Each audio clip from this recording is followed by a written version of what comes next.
khó nhọc. Mẹ giúp con yêu thương con tha thiết, mong cho con luôn luôn ngoan hiền, giấc nó say. Mẹ là duy nhất trên đời, mẹ đã quá vất vả rồi, người dung cảm tuyệt vời là mẹ. Mẹ ơi, giờ con lớn khôn rồi và con sẽ lên người, về người tốt trên đời, mẹ tự hào sớm thôi. Mẹ yêu hỡi những vấp ngã trong đời, có lúc khóc khi cười thì mẹ luôn sát bên. Những năm tháng ta từng nuôi nấng con nên người, trường đời con sẽ mãi không quên. Và ngày mai khi đã lớn khôn rồi, con sẽ có bước đi trên con đường ước mơ. Con vẫn biết có mẹ kề bên và luôn sẽ chia. Con yêu mẹ nhiều lắm.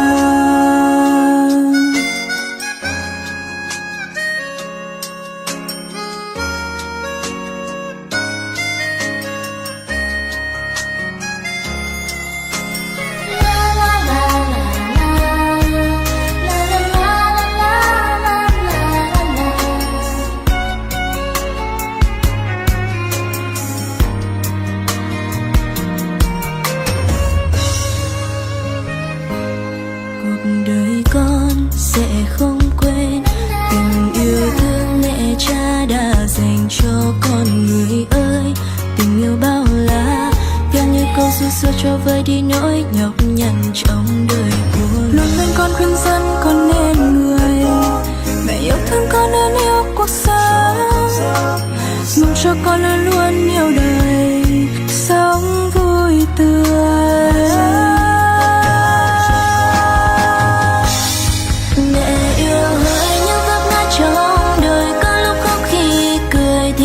Sát bên những năm tháng ta từng nuôi nấng con nên người, trường đời con sẽ mãi không quên.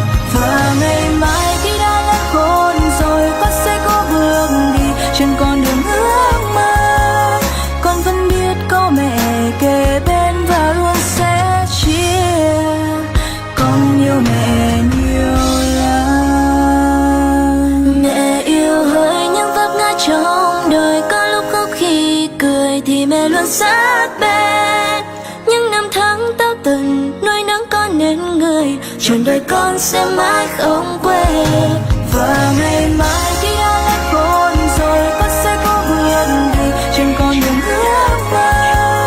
Con vẫn biết có mẹ kề bên và luôn sẽ chia. Con yêu mẹ